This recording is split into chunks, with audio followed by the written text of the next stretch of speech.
Hello friend, welcome in nursing knowledge YouTube channel. આજે આપણે theory wise અલગ અલગ ટોપિકની ચર્ચા કરવાના છીએ. આપણે હાલે કમ્યુનિટી વિષયનો એટલે કે CHN કમ્યુનિટી હેલ્થ નર્સિંગ, જેનો આપણે એક ટોપિક છે કોન્ટ્રાસેપ્શન. કોન્ટ્રાસેપ્શન વિશે થોડી માહિતી લઈએ કે કોન્ટ્રાસેપ્શન શું છે, અંદર કઈ કઈ કોન્ટ્રાસેપ્શનનો સમાવેશ કરવામાં આવે છે. એ રીતે આપણે અલગ અલગ ટોપિક વાઇઝ જોઈએ. કમ્યુનિટી કોન્ટ્રાસેપ્શન ભણતા પહેલા આપણને થોડાક વર્ડ્સ ખબર હોવા જોઈએ. એલિજિબલ કપલ કોને કહેવાય? તો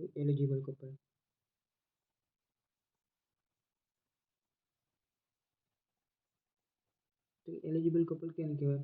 તો કે એની ડેફિનેશન શું છે? તો કે it is a marital couple. It is a marriageable couple with the age of female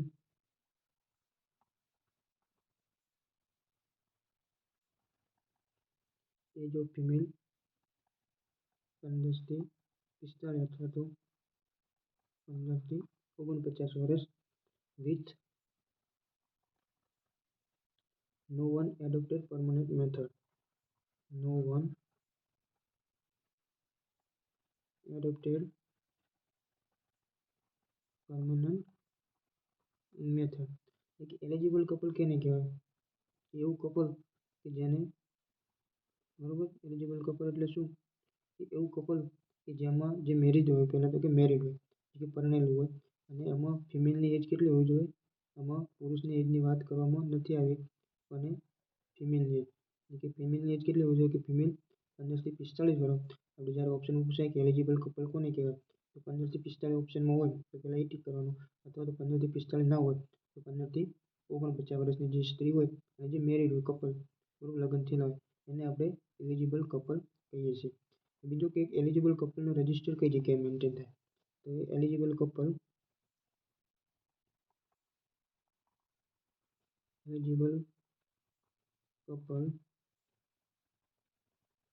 register maintain કઈ જગ્યાએ એલિજિબલ કપલનું રજિસ્ટર મેન્ટેન થાય? તો કે સબ સેન્ટર ઉપર. બરાબર, એલિજિબલ કપલનું રજિસ્ટર મેન્ટેન કઈ જગ્યાએ થાય? તો કે સબ સેન્ટર પર. તમારે યાદ રાખવાનું કે કોઈ પણ પ્રશ્ન પૂછાય કે એલિજિબલ કપલનું રજિસ્ટ્રેશન કયા લેવલ ઉપર, કે PHC, CHC અથવા તો સબ સેન્ટર, તો કયા જગ્યાએ મેન્ટેન થાય? તો કે સબ સેન્ટર ઉપર એલિજિબલ કપલનું રજિસ્ટર મેન્ટેન થાય છે. નેક્સ્ટ જોઈએ કે નંબર ઓફ એલિજિબલ કપલ ઇન્ડિયામાં કેટલા છે? બરોબર, તો કે number of eligible couple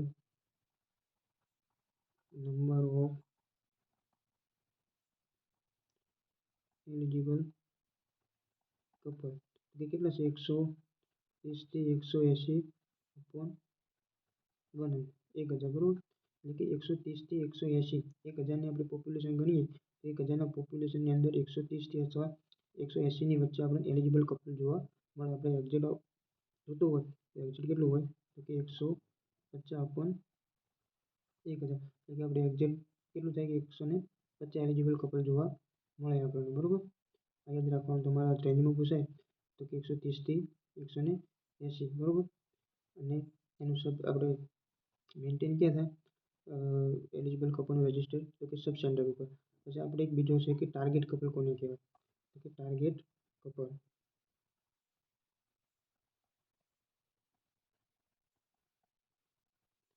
couple કેને કહેવાય? તો કે eligible couple that have a complete family. Eligible couple that have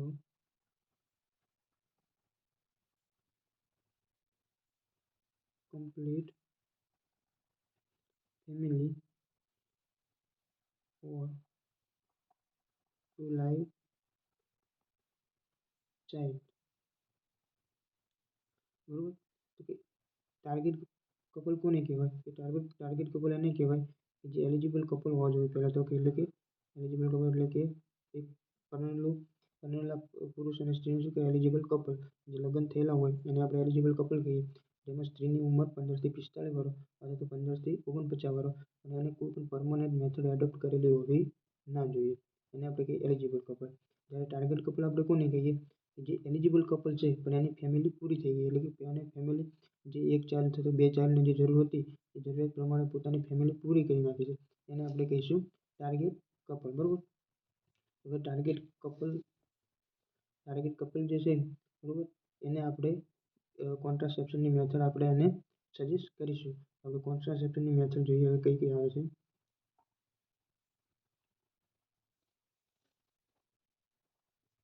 તો કે કોન્ટ્રાસેપ્શનની મેથડ આપણે 3 પ્રકારમાં જોવા મળે છે. તો કે કઈ 3 પ્રકારમાં? તો કે પહેલા કોન્ટ્રાસેપ્શન. બરાબર. કોન્ટ્રાસેપ્શન એમાં 3 પ્રકાર જોવા મળે છે. 3 પ્રકાર કયા કયા?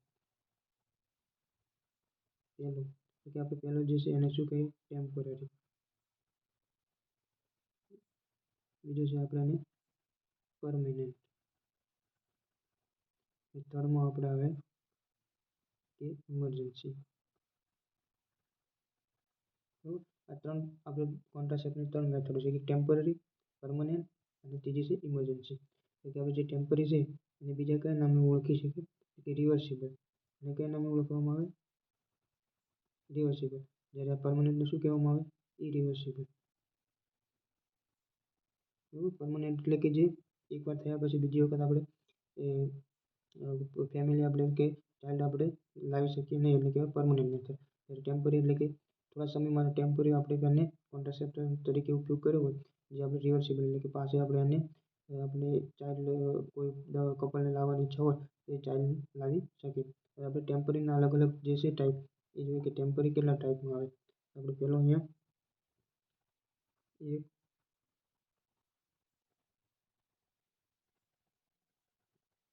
Temporary method. બરાબર. એમાં આપણે પહેલું આવે કે નેચરલ. બરાબર. આમાં નેચરલમાં અલગ અલગ નેચરલની પદ્ધતિ આવે છે કે અલગ ટાઈપ અને નેચરલના એ આપણે પાછળ જોઈશું. પણ મેન ટેમ્પરરીના જે આપણે 4 પ્રકાર છે એ જોઈએ. પહેલું કયું? ટેમ્પરરી. બીજું કયું આવે? તો કે બેરિયર. બરાબર. પછી ત્રીજું કયા નંબરમાં આવે? કે હોર્મોનલ. અને ચોથું આવે આપણે આયુસીડી. બરાબર. આ 4 ટાઈપ છે ને છે ટેમ્પરરી આપણે કોન્ટ્રાસેપ્ટિવ મેથડના. આપણે આ બધી લાઈન વાર અલગ રીતે જોઈશું કે નેચરલમાં શું આવે, બેરિયરમાં શું આવે, હોર્મોનલમાં શું આવે અને આયુસીડીમાં શું આવે.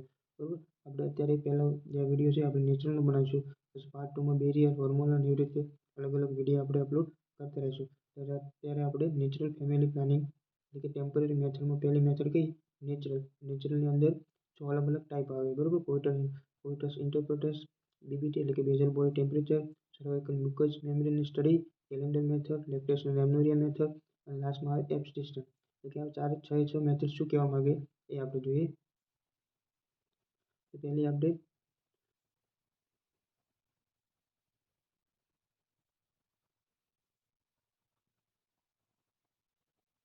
Temporary method. કે ટેમ્પરરી મેથડમાં આપણે પહેલું કયું જોવાનું છે? નેચરલ. બરાબર. ટેમ્પરરીમાં આપણે નેચરલ મેથડ. નેચરલમાં આપણે અલગ અલગ ટાઈપ આવે. આપણે પહેલો ટાઈપ આવે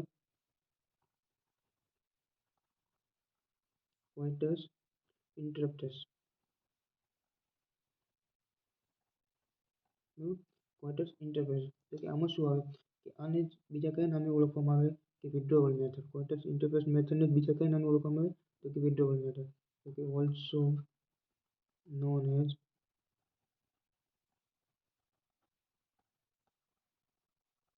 વિથડ્રોવલ મેથડ. આનું બીજું નામ શું છે? કે વિથડ્રોવલ મેથડ. તો કે આ મેથડમાં કરવાનું શું હોય? તો કે in this method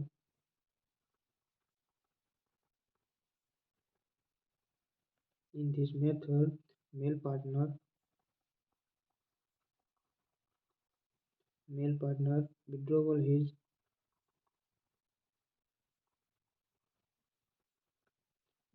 his penis just before ejaculation. Barabar. And ejaculate out of vagina, out from vagina. એટલે કે પહેલી મેથડ આપણે કઈ થઈ ગઈ કોઇટસ ઇન્ટરકોર્સ, તો એને કયા નામે ઓળખવામાં આવે કે ઓલ્સો નોન એઝ વિથડ્રોવલ મેથડ. કયા નામે ઓળખવામાં આવે? અને વિથડ્રોવલ મેથડના નામે ઓળખવામાં આવે છે. આ મેથડમાં શું કરવામાં આવે કે in this method the male partner withdrawal his penis just before the ejaculation and ejaculate out from vagina. એટલે કે જ્યારે મેલ પાર્ટનર છે એ ઇન્ટરકોર્સ કરતા હોય ત્યારે કે જે પેનિસનું વિથડ્રો કરવાના સમયે એ ઇજેક્યુલેશન જે હોય એ શું કરે બહાર, એટલે કે વજાઇનાની આઉટસાઇડ ઓફ વજાઇના, એટલે કે બહાર ઇજેક્યુલેટ કરે, જેના કારણે સ્પર્મ જે છે એ વજાઇનામાં ના જાય અને ઓવમ સાથે કોન્ટેક્ટમાં ના આવે. એના કારણે આપણે ફેમિલી પ્લાનિંગ એટલે કે સ્પેસિંગની મેથડ અપનાવી શકીએ. પણ આ મેથડ શું છે કે વધારે એનો બેનિફિટ જોવા મળતો નથી. એનું કારણ શું છે કે મેલ પાર્ટનર ફેલ થઈ જાય વિથડ્રો કરવામાં, બરાબર, અથવા તો આમાં પ્રીસેમિનલ આપણે ફ્લુઇડ હોય એમાં પણ સ્પર્મ રહેલા હોય. એના કારણે આ મેથડ બહુ વધારે ઉપયોગમાં લેવામાં નથી આવતી. તો શા કારણે થઈ જાય? તો કે ફેઇલર શા માટે થઈ જાય? ફેઇલર શા માટે થાય કે પ્રેઝન્ટ પ્રીસેમિનલ જે પ્રીસેમિનલ ફ્લુઇડ હોય એમાં શું જોવા મળે? સ્પર્મ જોવા મળે. એના કારણે થઈ જાય. પછી બીજું કયું કારણ હોઈ શકે તો કે male partner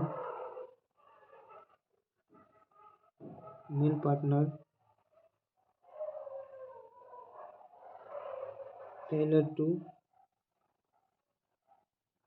withdrawal his penis. બરાબર, એટલે કે આ મેથડ વધારે સારી ગણવામાં ના આવે. એનું કારણ શું કે પ્રેઝન્ટ જે પ્રીસેમિનલ ફ્લુઇડ હોય તેમાં પણ સ્પર્મ જોવા મળે, એના કારણે પણ પ્રેગ્નન્સીના ચાન્સીસ વધી જાય. અને બીજું કારણ શું કે મેલ પાર્ટનર જે છે એ ફેઇલર ટુ વિથડ્રોવલ હિઝ પેનિસ, બરાબર, એના કારણે પણ આમાં જોવા મળે છે. તો આપણે જોયું કે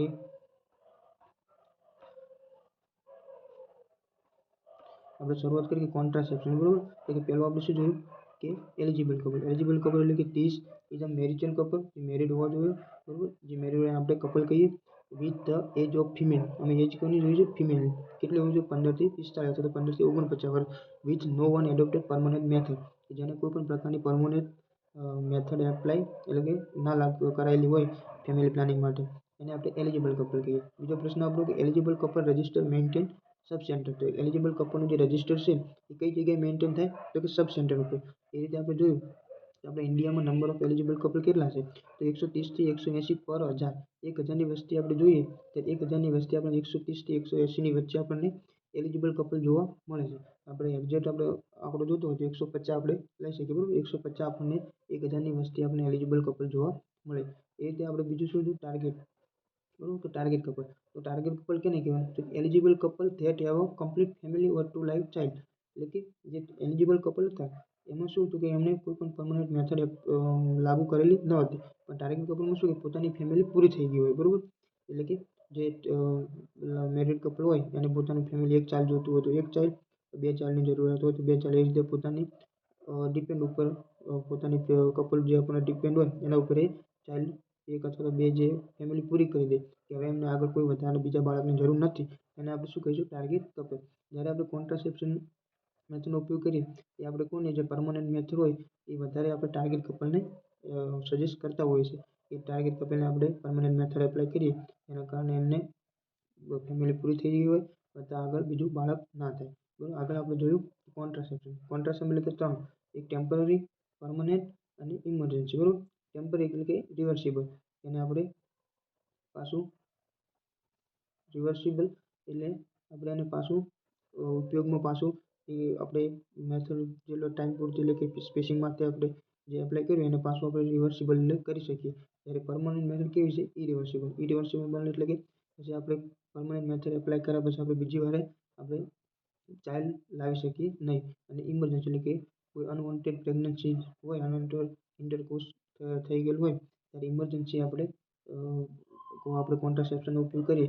એમાં બે આવે, એક હોર્મોનલ અને એક આયુષ. એ આપણે આગળ જોઈશું. પછી આપણે જોયું કે ટેમ્પરરી મેથડ. ટેમ્પરરી મેથડમાં પહેલી કઈ આપણે નેચરલ મેથડ. કઈ? નેચરલ મેથડ, બરાબર. કે નેચરલ મેથડ, બીજી બેરિયર મેથડ, હોર્મોનલ મેથડ અને ત્રીજી આયુષિડી, બરાબર. નેચરલ મેથડની આપણે પહેલાં વાત કરી કે નેચરલ મેથડમાં શું આવે તો કે નેચરલ મેથડમાં આપણે પહેલો ટાઈપ જોયો કે કોઇટસ ઇન્ટરકોર્સ, બરાબર. એટલે કે જ્યારે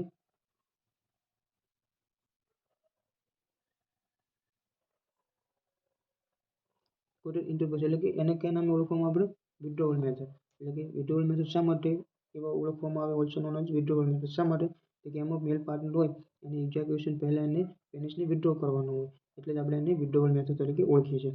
in this method male partner withdraw his penis just before ejaculation and ejaculate out from vagina એટલે કે જે ઇજાક્યુલેટ હોય એ આઉટસાઇડ ઓફ વજાઇના નાખવાનું હોય બરાબર ડિસ્કાર્ડ કરવાનું હોય જેના કારણે પ્રેગ્નન્સી રહે નહીં જેથી ઓવમ અને સ્પર્મ કોન્ટેક્ટમાં ન આવે એને આપણે કહેવાય કોઇટસ ઇન્ટરકોર્સ અથવા તો વિડ્રોવલ મેથડ.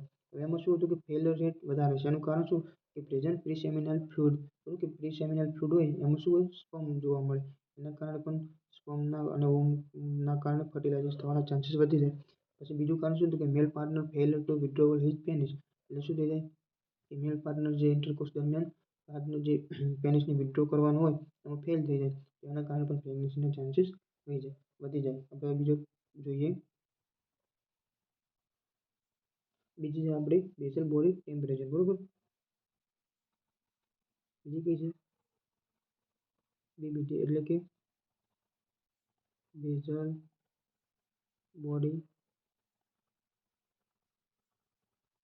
ટેમ્પરેચર બરાબર બેઝલ બોડી ટેમ્પરેચર કે આ મેથડમાં શું કરવાનું હોય બેઝલ બોડી ટેમ્પરેચર આ મેથડમાં શું હોય કે આપણે ટેમ્પરેચર જે ફિમેલ હોય એનું ટેમ્પરેચર ચેક કરવાનું હોય તો આપણે શું એમાં એડવાઇસ આપીએ કે advice the female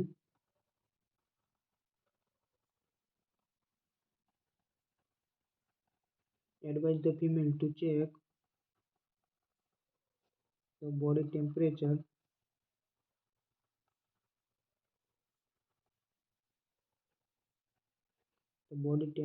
before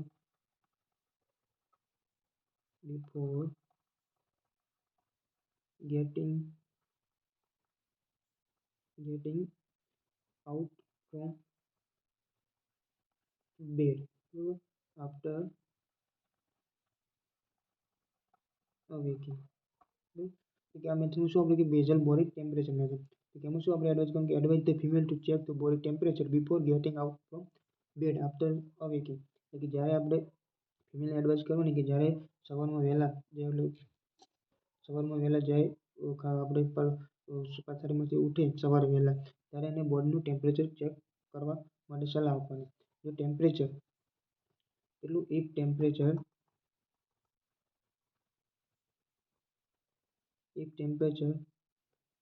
1 Fahrenheit increase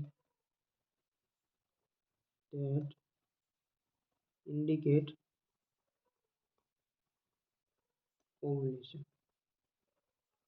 શું કરવાનું કે જો ટેમ્પરેચર 1 ફેરનહીટ ટેમ્પરેચર ઇન્ક્રીઝ થયું હોય બરાબર તો એને આપણે શું ગણીએ કે ઓવ્યુલેશન થયું એવું માની શકાય. એટલે કે બેઝલ બોડી ટેમ્પરેચરની મદદથી આપણને ખબર પડે કે ઓવ્યુલેશન થયું છે કે નથી થયું. નોર્મલી આપણે બોડી ટેમ્પરેચર શું હોય તો એક જ કોઈ બીમારી ના હોય તો આપણે નોર્મલી આપણે ટેમ્પરેચર જે હોય બોડી ટેમ્પરેચર નોર્મલ જોવા મળે પણ જે દિવસે ઓવ્યુલેશન થાય તો ઓવ્યુલેશનના દિવસે બોડી ટેમ્પરેચર 1 ફેરનહીટ જેટલું ઇન્ક્રીઝ જોવા મળે. જે દિવસે બોડીનું ટેમ્પરેચર 1 ફેરનહીટ જેટલું ઇન્ક્રીઝ જોવા મળે તો આપણે સમજી શકીએ કે તે દિવસે ઓવ્યુલેશન થઈ ગયું છે. એટલે આપણને જે કપલ હોય એને ઇન્ટરકોર્સ કરવાનો સમય ખબર પડે બરાબર. હવે નેક્સ્ટ જોઈએ ત્રીજું છે આપણું ત્રીજી છે શેપ મેથડ બરાબર શેપ મેથડ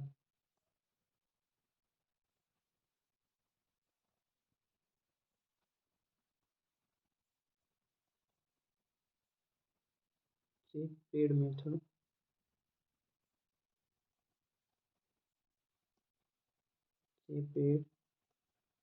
મેથડ અમે તેને બીજા કયા નામે ઓળખવામાં આવે છે તો કે કેલેન્ડર મેથડ. બીજા કયા નામે ઓળખવામાં આવે છે તો રિધેમિક મેથડ બરાબર. આ મેથડના 3 નામ છે 3 નામ યાદ રાખવાના કે જે શેપ પેડ છે એ શેપ પેડને આપણે કયા નામે ઓળખીએ છીએ કેલેન્ડર મેથડ બરાબર અને બીજું કયું રિધેમિક મેથડ. શા માટે કેલેન્ડર મેથડ આપણે કહીએ છીએ અને શા માટે રિધેમિક એ જોઈએ. તો આ મેથડમાં એવું હોય છે કે જ્યારે મેન્સ્ટ્રુઅલ સાયકલનું ફર્સ્ટ વીક અને લાસ્ટ વીક બરાબર એ બંને વીક કેવું સેપરેટ કરવામાં આવે છે. ત્યારે આપણે ઓવ્યુલેશન કયા દિવસે થાય જ્યારે 28 દિવસની મેન્સ્ટ્રુઅલ સાયકલ હોય આપણે જાણીએ છીએ કે 14મા દિવસે ઓવ્યુલેશન જોવા મળે એટલે કે મેન્સ્ટ્રુઅલ સાયકલનું પહેલું વીક અને લાસ્ટ વીક અને આપણે સેફ પીરિયડ એટલે કે સેફ ગણીએ છીએ અને ત્રીજો સેકન્ડ વીક અને થર્ડ વીક એ બંને આપણે અનસેફમાં કાઉન્ટ કરીએ છીએ. એટલા માટે આપણે એને કેલેન્ડર મેથડ કહેવામાં આવે છે. અને રિધમિક મેથડ એટલા માટે ઓળખવામાં આવે કે આપણે રિધમ મેન્ટેન રાખવી પડે. રિધમ એટલે કે ફર્સ્ટ વીક અને લાસ્ટ વીકમાં આપણે ઇન્ટરકોર્સ કરી શકીએ, ત્યારે સેકન્ડ અને થર્ડમાં ઇન્ટરકોર્સ કરવાથી આપણે પ્રેગ્નન્સીના ચાન્સીસ વધી જાય. એટલે કે રિધમ મેન્ટેન રાખવી પડે. એટલે એને આપણે રિધમિક મેથડ તરીકે ઓળખીએ છીએ. એટલે સેફ પીરિયડ એટલે આમાં આપણને બે વસ્તુ જોવા મળે. એક સેફ પીરિયડ, એટલે સેફ પીરિયડ કેને કહેવાય? એટલે first and last week of menses. First and last week of MC cycle. પછી આપણને બીજું જોવા મળે અનસેફ.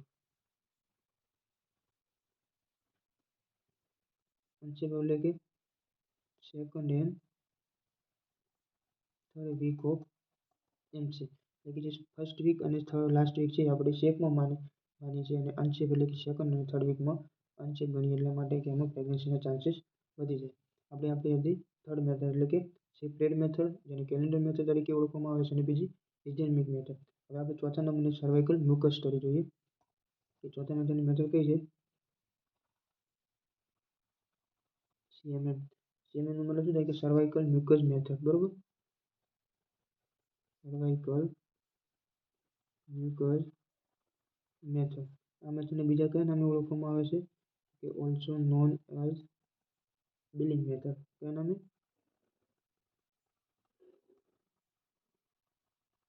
Billing method. આ મેથડમાં શું જોવાનું હોય છે કે આપણે જે રીતે આપણે જોઈએ કે બોડી ટેમ્પરેચરની મેથડ, કે સવારમાં ફિમેલ જે હોય પોતાનું બોડી ટેમ્પરેચર ચેક કરે અને બોડી ટેમ્પરેચર 1 ફેરનહીટ જેટલું ઇન્ક્રીઝ જોવા મળે તો આપણે ગણી શકીએ કે ઓવ્યુલેશન થયું છે. એ રીતે આ મેથડમાં પણ શું કરવામાં આવે કે સર્વાઇકલ મ્યુકસને એક ટીશ્યુ પેપર ઉપર લેવામાં આવે. જ્યારે ફિમેલ સવારમાં પથારીમાંથી ઊભી થાય એ પહેલાં એને ઓવ્યુલેશન થયું કે નહીં થયું ચેક કરવા માટે જે આપણે મ્યુકસ આવે છે સર્વાઇકલ મ્યુકસ એને ચેક કરવામાં આવે. જો ઓવ્યુલેશન થઈ ગયું હશે તો એ કેવું છે? ઠીક હશે. ઠીક એટલે કે જાડું, અને અમાઉન્ટ એટલે કે ઓછી માત્રામાં જોવા મળશે. પણ જો ઓવ્યુલેશન નહીં થયું હોય તો એ વોટરી હશે, પ્રોફાઉસ હશે, થીન એટલે કે પતલું હશે, અને સ્લીપી એટલે કે લપસી જાય તેવું હશે, અને ટ્રાન્સફર હશે. તો કેવું હોય કે બિફોર ઓવ્યુલેશન. જો ઓવ્યુલેશન નહીં થયું હોય તો કેવું જોવા મળશે? Before ovulation. તો બિફોર ઓવ્યુલેશન તો નહીં, ઓવ્યુલેશન જો નહીં થયું હોય તો કેવું હશે? પહેલું વોટરી, બીજું કેવું છે? ટ્રાન્સપરન્ટ. બરોબર, ટ્રાન્સપરન્ટ. બરોબર, બીજું કેવું છે કે થીન. થીન એટલે કે પતળું. એ રીતે જોવા મળે. અને જો ઓવ્યુલેશન થઈ ગયું હશે તો કે આફ્ટર ઓવ્યુલેશન તો કેવું જોવા મળશે? તો કે જાડું એટલે કે થીક. બરાબર, અને લેસ અમાઉન્ટ. અમાઉન્ટમાં કેવું હશે? ઓછું હશે. અને આ કેવું છે કે મોર અમાઉન્ટ. તો આનું માત્રામાં વધારે હશે. જ્યારે આફ્ટર ઓવ્યુલેશન જે હોય એ કેવું હોય છે? થીક અને લેસ અમાઉન્ટ. જ્યારે બિફોર ઓવ્યુલેશનમાં વોટરી, ટ્રાન્સપરન્ટ એટલે કે આરપાર દેખી શકાય તેવું, થીન એટલે પતળું, અને મોર એટલે કે વધારે માત્રામાં જોવા મળે. આપણે કઈ ચોથા નંબરની મેથડ સીએમએમ એટલે કે સર્વાઇકલ મ્યુકસ મેથડ, જેને આપણે બિલિંગ મેથડ તરીકે પણ ઓળખીએ છીએ. બરોબર, આપણી પાંચમા નંબરની મેથડ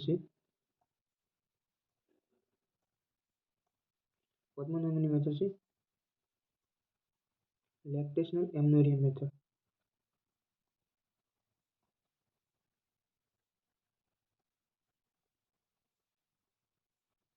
બરોબર, અને આપણે શોર્ટમાં LAM.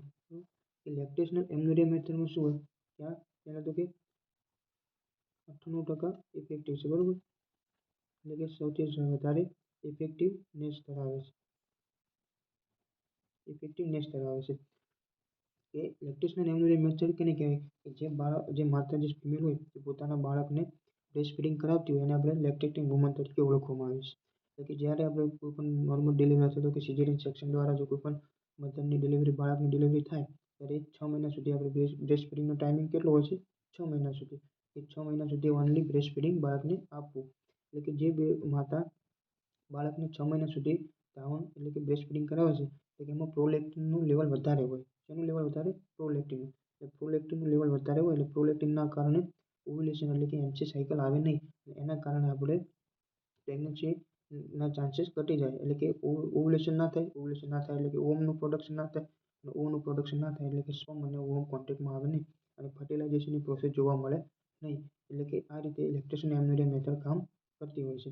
તો કે આમાં બે વસ્તુ જોવા મળે કે જે માતા બાળકને બ્રેસ્ટ ફીડિંગ કરાવે છે એમાં 6 મહિને એમસી સાયકલ આવશે. જે માતા બાળકને બ્રેસ્ટ ફીડિંગ નથી કરાવતી તેમાં 3 મહિને એમસી સાયકલ આવશે. તો આપણે પહેલું જોઈએ કે બ્રેસ્ટ ફીડિંગ મેથડ, બરોબર.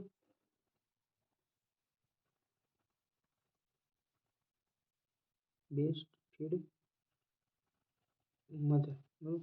તો કે નેક્સ્ટ સાયકલ ક્યારે આવશે? નેક્સ્ટ સાયકલ ક્યારે આવશે? 6 મંથે, 6 મહિને. જ્યારે નો બ્રેસ્ટ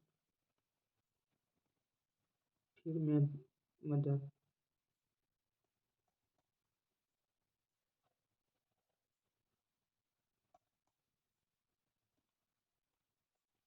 નેક્સ્ટ સાયકલ ક્યારે આવશે?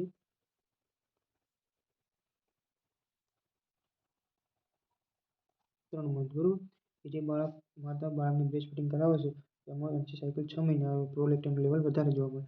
જે માતા બાળકને ધાવણ એટલે કે બ્રેસ્ટ ફીડિંગ નથી કરાવતી એમાં ધીરે ધીરે પ્રોલેક્ટિન લેવલ ઘટી જાય.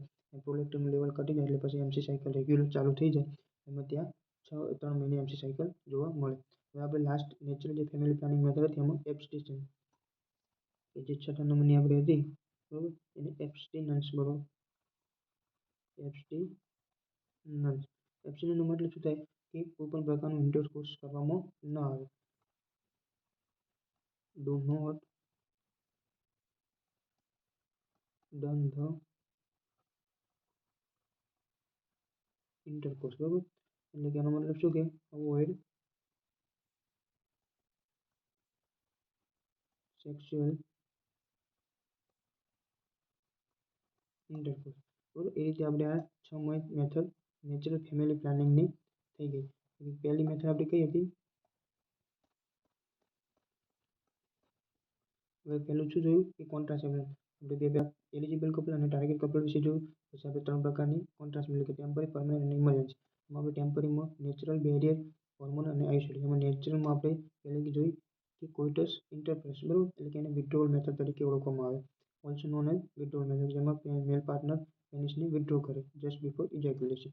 પછી એનો ફેલિયર રેટ શું હતો કે પ્રેઝન્સ પ્રી-સેમિનલ ફ્લુઇડ અને male partner failure to withdraw his penis, એટલે કે પેનિસ વિથડ્રો કરવામાં ફેલ જાય તેના કારણે પણ પ્રેગ્નન્સીના ચાન્સીસ વધી જાય. બીજી મેથડ હતી આપણે બીબીટી એટલે કે બેઝલ બોડી ટેમ્પરેચર. એટલે કે advise the female to check the body temperature. એટલે કે સવારે ફિમેલ જે છે સવારે પોતાની બેડ ઉપરથી ઊભી થાય એની પહેલાં એને બોડી ટેમ્પરેચર ચેક કરવાનું. જો બોડી ટેમ્પરેચર 1 ફેરનહીટ એટલું ઇન્ક્રીઝ જોવા મળે તેનો મતલબ કે ઓવ્યુલેશન થઈ ગયું છે. અને જો ના હોય તો કે ઓવ્યુલેશન થયું નથી. ત્રીજી મેથડ આપણી હતી શેપ પેડ મેથડ, જેને કેલેન્ડર મેથડ અથવા તો રિધેમિક મેથડ કહેવામાં આવે. જેમાં પહેલું વીક અને લાસ્ટ વીક આપણે શેપમાં ગણીએ ત્યારે સેકન્ડ અને થર્ડ વીક આપણે અનશેપમાં ગણીએ છીએ. નેક્સ્ટ આપણે જોયું સર્વાઇકલ મ્યુકસ સ્ટડી મેથડ, બરોબર. સીએમએમ. એને કયા નામે ઓળખવામાં? Billing method.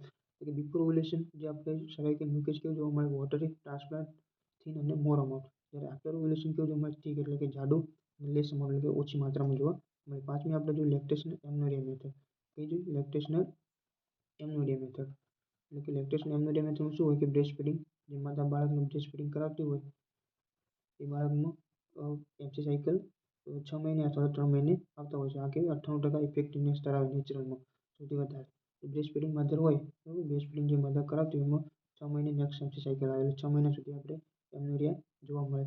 જ્યારે નો બ્રેસ્ટ ફીડિંગ મધર હોય તેમાં પ્રોલેક્ટિન લેવલ ડિક્રીઝ જોવા મળે. એના કારણે 3 મહિને એમસી સાયકલ જોવા મળે છે. લાસ્ટ આપણે જોયું એબ્સ્ટિનન્સ, બરોબર. એબ્સ્ટિનન્સ એબ્સ્ટિનન્સમાં શું કે ઇન્ટરકોર્સ જ કરવામાં ના આવે જેના કારણે આ ફેમિલી ફર્ટિલાઇઝેશન ના જોવા મળે. આ હતી આપણી 6 નેચરલ ફેમિલી પ્લાનિંગ મેથડ. હવે આપણે કાલે જોઈશું કે ટેમ્પરરીમાં બેરિયર મેથડ. એ બેરિયર મેથડમાં કઈ કઈ મેથડો અલગ અંદર આવે છે. એ વિડીયો પસંદ આવ્યો હોય તો લાઈક કરી દેજો મિત્રો, જેથી કરીને અમને બીજો વિડીયો બનાવવાની મજા આવે અને સબસ્ક્રાઈબ પણ કરી દેજો. Thank you so much.